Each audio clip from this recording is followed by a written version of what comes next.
इस वीडियो में मैं पढ़ाने वाली हूँ डिस्प्लेसमेंट रिएक्शन। ये इस चैप्टर का लेक्चर नंबर 3 है। अगर आपने दोनों लेक्चर नहीं देखे हैं तो इस वीडियो को देखने से पहले उन दोनों लेक्चर को कवर कर लीजिएगा, उसके बाद ही इस वीडियो पे आइएगा। आज मैं पढ़ाने वाली हूँ आपको डिस्प्लेसमेंट रिएक्शन। डिस्प्लेसमेंट रिएक्शन एक ऐसी रिएक्शन होती है जिसके अंदर एक मोर रिएक्टिव मेटल या एलिमेंट डिस्प्लेस कर देता है अपने सॉल्यूशन से एक कम रिएक्टिव मेटल या एलिमेंट। ओके, अगर आपको रिएक्टिविटी सीरीज नहीं आती है तो उसको समझ लीजिएगा पहले, उसके बाद ही इस वीडियो को देखिएगा। पहले इसकी डेफिनेशन लिख लेंगे।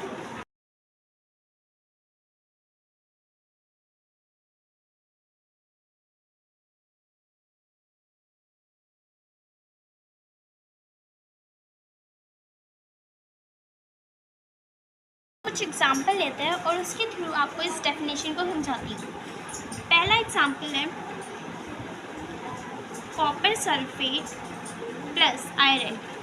हमें पता है iron is more reactive than copper, तो आयरन जो है कॉपर को उसके सॉल्यूशन से या फिर सॉल्ट से डिस्प्लेस कर देगा और फॉर्म करेगा फेरस सल्फेट प्लस कॉपर। ये हमारी पहली रिएक्शन हो गई। अब हम देखने वाले सेकंड रिएक्शन। इसके अंदर हमारे पास कॉपर सल्फेट का ही सॉल्यूशन है जिसके अंदर हम डाल रहे हैं जिंक। अब हमें पता है zinc is more reactive than copper sulphate, तो यहाँ पे जिंक सल्फेट बना लेगा। तो यहाँ पे जिंक डिस्प्लेस कर देगा कॉपर को उसके सॉल्यूशन से और बना लेगा जिंक सल्फेट प्लस कॉपर। अब हमारे पास सॉल्यूशन है कॉपर क्लोराइड का और जिसके अंदर हम ऐड कर रहे हैं लेड। अब ये बनाएगा लेड क्लोराइड और कॉपर। ये तीनों रिएक्शंस है डिस्प्लेसमेंट रिएक्शन की। हमने यहाँ पे देखा कि कॉपर यहाँ पे आयरन से लेस रिएक्टिव है, तो आयरन डिस्प्लेस कर देता है कॉपर को उसके सॉल्यूशन से, जो कि मैंने यहाँ पे लिखा है व्हेन मोर रिएक्टिव एलिमेंट। यहाँ पे मोर रिएक्टिव कौन है? आयरन है, इस केस में जिंक है, इसमें लेड है। यहाँ पे ये मोर रिएक्टिव एलिमेंट डिस्प्लेस कर देते हैं लेस रिएक्टिव एलिमेंट को, कॉपर को फ्रॉम इट्स सॉल्यूशन। तो इसे हम बोल देंगे डिस्प्लेसमेंट रिएक्शन। चलो अब चलते हैं डबल डिस्प्लेसमेंट रिएक्शन की तरफ। आपको इसके नाम से समझ आ रहा होगा डबल डिस्प्लेसमेंट रिएक्शन, यानी जिसके अंदर डिस्प्लेसमेंट रिएक्शन तो हो रही हो पर 2 टाइम हो रही हो। थोड़ा तो समझ गए आप, पर इसको एग्जाम्पल के थ्रू समझेंगे और इसकी डेफिनेशन भी लिखते हैं। चलो यहाँ पे हम एग्जाम्पल ले रहे हैं सोडियम सल्फेट और बेरियम क्लोराइड का। अब ये रिएक्शन होगी तो बन जाएगा सोडियम क्लोराइड जो कि सॉल्ट है, और बन जाएगा बेरियम सल्फेट जो कि एक पीपीटी है, यानी प्रेसिपिटेट है, वाइट कलर का प्रेसिपिटेट, जो कि आपको बताया गया था पिछली वीडियो के अंदर।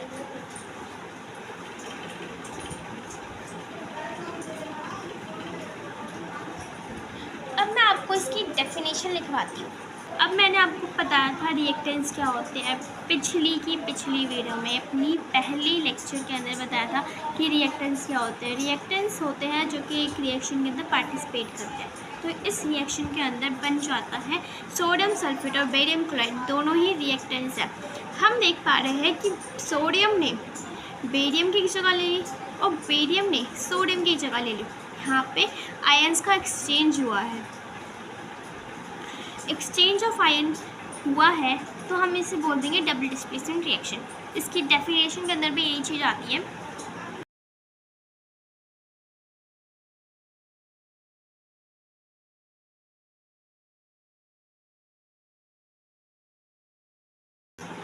यहाँ पे मैंने लिखा है जब यहाँ किसी रिएक्शन के अंदर एक्सचेंज ऑफ आयन्स होता है बिटवीन द रिएक्टेंट्स, यहाँ पे दोनों रिएक्टेंट्स है, तो रिएक्टेंट्स के बीच में हो रहा है एक्सचेंज ऑफ आयन, इसलिए हम इसे बोल देंगे डबल डिस्प्लेसमेंट रिएक्शन। अपने 5वें रिएक्शन की तरफ जिसका नाम है रेडॉक्स रिएक्शन। रेडॉक्स रिएक्शन को समझने के लिए हमें दो टर्म्स को समझने की ज़रूरत है, जो कि है oxidation and reduction. Oxidation means जब किसी रिएक्शन के अंदर ऑक्सीजन ऐड हो जाता है तो हम उसे बोलते हैं कि ऑक्सीडेशन हुआ है। व्हेन ऑक्सीजन इज एडेड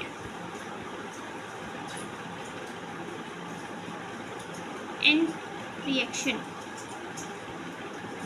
जब किसी रिएक्शन के अंदर ऑक्सीजन ऐड हो जाता है तो हम उसे बोलते हैं ऑक्सीडेशन रिएक्शन। दूसरा है रिडक्शन। रिडक्शन मीन्स किसी रिएक्शन के अंदर हाइड्रोजन ऐड हो जाता है तो हम उसे बोलते हैं रिडक्शन हुआ है।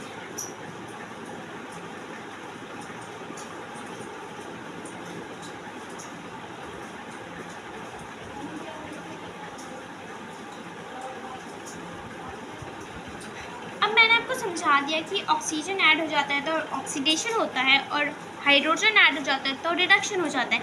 पर दूसरी चीज़ बताऊँ, अगर किसी रिएक्शन के अंदर हाइड्रोजन रिमूव हो रहा हो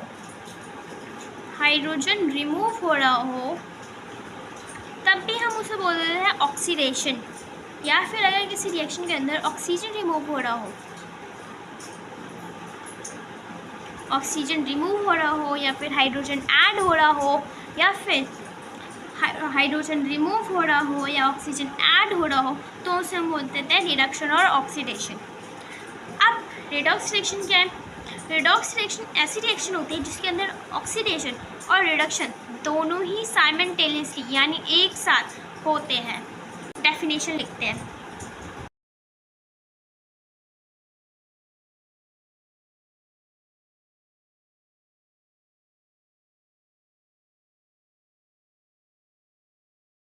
ऐसी रिएक्शन जिसके अंदर ऑक्सीडेशन और रिडक्शन दोनों ही हो रही होती है उसे हम बोलते हैं रेडॉक्स रिएक्शन। चलो अब इसका एग्जाम्पल देखते हैं। कैल्शियम कॉपर ऑक्साइड और हाइड्रोजन गैस।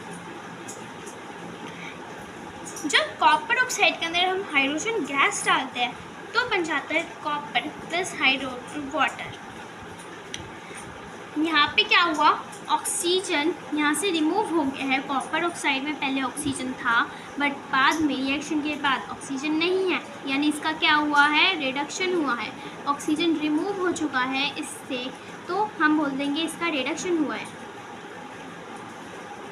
बट हाइड्रोजन के अंदर तो ऑक्सीजन आ गया है, पहले हाइड्रोजन था अब ये वाटर बन चुका है, तो इसका ऑक्सीडेशन हो गया है, ऑक्सीडेशन हो चुका है।